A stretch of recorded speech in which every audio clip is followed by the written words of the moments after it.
Warren Buffett is the fifth richest person in the world. And while it's unlikely that you'll become a billionaire too, you can take his investing philosophy and use it to grow your property empire. It's a strategy that I've been using for years, both with my own property portfolio and when helping our clients choose the best investments. So in this video, I'll break down exactly what Buffett's approach is, how the same principle can be applied to property, and where in the UK you can make the most of this strategy. Before I reveal Warren Buffett's big investing secret, we need to talk about what most investors do. And to do that, let's take a look at new landlord Ben. Ben's been saving for years and he's now finally ready to buy his first investment property. And like most new investors, he wants to play it safe. So he's looking in popular areas with a proven track record for growth, like Manchester and Liverpool, for example. He buys a flat in the popular South Manchester area of Sale, thinking he's onto a winner. And it's easy to see why. Over the past few years, Sale's gone from a quiet commuter town to one of Manchester's most sought-after suburbs. Families love it, commuters love it, and prices have risen fast. In fact, property values here have jumped by around 30% over the last 5 years. But here's what Ben hasn't considered. The price he's paying already reflects the hype. Demand is high, but so are prices, and yields are getting squeezed. Sale's not up and coming, it's just up. And because the area's already had its moment, future capital growth is likely to be slower. Now, let's be clear, there's nothing wrong with this at all.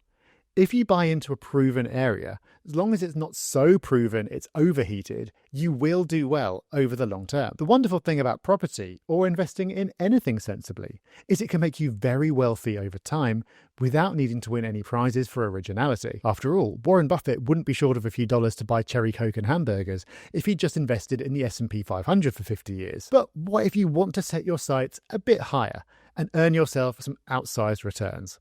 Then you'll need to take a leaf out of Buffett's book. I want you to imagine you're booking a trip to Italy. Most people are rushing to the same places they've seen all over TikTok, like the Amalfi Coast and Lake Como. As beautiful as those places are, they're packed with tourists. You'll be queuing for an hour to get a cappuccino, and you could get a similar experience for half the price. And Warren Buffett really exemplifies this approach. He knows that when everyone's scrambling for the same thing, prices get inflated.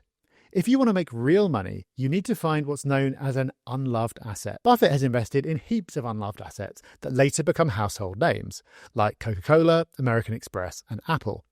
The trick is spotting potential before anyone else does. When I started out in property, I'd already read all the Buffett biographies and classic stock market books, so I wanted to apply the same principle to property. By investing in assets that had been left on the shelf, perhaps I could make a bigger profit further down the line. At first, I considered buying a derelict building. Not many people want one of those. But as tempting as the price would be, it would come with a whole load of headaches, like planning permission, structural issues, expensive repairs, and a long wait before I'd see any return. It wasn't the kind of unloved asset that I was looking for. But thankfully, I came to my senses and decided against buying an abandoned church in need of a new roof. Instead, I turned my attention to unloved locations. Just look at London a few decades ago. Places like Shoreditch and Hackney were nothing special, and in certain areas pretty dangerous. Fast forward to today, and they're the Facebook and Coca-Cola of the property world. If I could find unloved locations to invest in, I could get in at a fraction of the price before everyone else jumped on the bandwagon. There was just one problem. Not every rundown town is going to be the next Manchester. I needed to make sure that these locations weren't unloved for a reason. So how do you do that? How do you separate the next big thing from the no-go zones? Well, just before I tell you the 3 key things that we look out for, if you want a cheat sheet to our top picks for the unloved locations in the UK that we think are going to see massive growth, we've included one in our free Expert Investor Toolkit, along with everything else you need to spot the right property and make a deal actually happen. You'll find a link in the description below. So when you're looking for the right location, there are a few fundamentals that you need to look out for. Imagine you find a beautiful town, but it's a nightmare to get to. No train station, bad roads, and miles from the nearest motorway. The charm of the place won't matter if no one can get there. This is something that large parts of the northeast have suffered from over the past decade. And it's why the very first thing that this area needs to have is transport links. Or what about a place with cheap properties, but no local businesses or job opportunities? You might snag a bargain, but if people can't work nearby, you're not going to see demand. I saw this when I visited an investor in Cumbria. She had a great niche renting to tenants on benefits, but the lack of employment opportunities meant that rents are slow to rise and the population is unlikely to grow. So while prices are cheap, they're likely to stay cheap. So the next fundamental is employment. Then there are a lot of so-called up-and-coming areas that have been stuck in limbo for years. Sure, they've got cheap properties, but nothing's really changing. No new investment, no sign of regeneration. There needs to be some kind of catalyst there that boosts demand and therefore prices. That's why you should also look out for signs of development, and we'll see some real examples of this in a moment. Now, if you could get really good at applying these principles and assessing areas, you'd find some amazing deals. But to give you a helping hand, let's go through some unloved gems in the UK right now. Let's start with a place that's often overlooked, but quietly positioning itself for growth. It's right between two powerhouse cities, Liverpool and Manchester. It's close enough to tap into two major job markets, but far enough out that prices are still affordable. The best of both worlds. St Helens has great transport links into both cities, making it popular with commuters who want more space for their money without sacrificing access to work and entertainment. But here's what really stands out. Regeneration. More than £200 million is being pumped into the town centre, including plans for a new bus station, retail spaces, a hotel, and new improved public spaces. Projects like this don't transform a town overnight, but they send a clear signal that money is flowing in and change is on the horizon. Right now, prices in St Helens are well below the regional average, but with regeneration picking up and connectivity to Liverpool and Manchester already strong, it's got the fundamentals to support long-term growth. Next up, we're heading over to West Yorkshire, to a town that sits neatly between two northern giants, Leeds and Manchester. This town has direct train routes into both cities, easy motorway access and solid commuter demand from people who want to live somewhere more affordable while still working in the big urban centres. Despite its location, the town in question often flies under the radar. It doesn't get the same buzz as Leeds or Manchester, and that is exactly why it's interesting. Because while everyone's piling into those bigger markets, pushing up prices and squeezing yields, this town, Huddersfield, still offers great value. There are solid fundamentals here. A university bringing in students and staff, major employers in the area, and strong rental demand. Plus, there's been investment in local infrastructure and plans for further regeneration of the town centre. Right now, prices are affordable, yields are healthy, and the town's in a prime spot to benefit as people get priced out of its more famous neighbours. In short, Huddersfield has all the right ingredients. It's just waiting for buyers to catch on. Now let's head over to South Yorkshire, to a town just a stone's throw from one of the region's biggest cities, Sheffield. Invest in this town and you'll benefit from Sheffield's jobs market, universities and economic pull, but because you're just outside the city, it won't come with the same price tag. I'm talking about Rotherham. It's not just a cheaper alternative, it's seeing serious investment in its own right.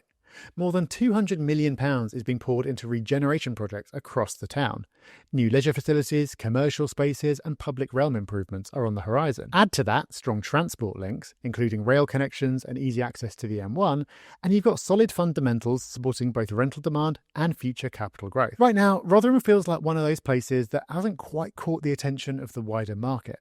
But with investment ramping up and demand quietly building, it's got serious potential. Next up, we're heading back over to Greater Manchester, this time to a town that's well connected, rapidly regenerating and quietly becoming one of the region's most exciting opportunities. It's a classic commuter town, offering more space and better value for people working in the city. And it is, of course, Bolton. Bolton isn't just riding on Manchester's coattails.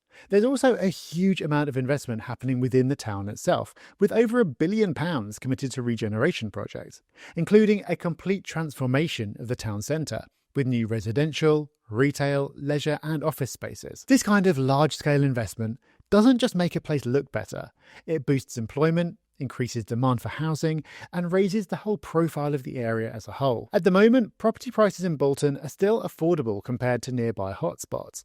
But as regeneration continues and more people get priced out of Manchester itself, demand is only going to go one way. In other words, Bolton's fundamentals are solid, its future is bright, and right now it's still early enough to get in before prices catch up. And finally, let's talk about a city that's not on everyone's radar yet, but definitely should be. This next city ticks a lot of boxes.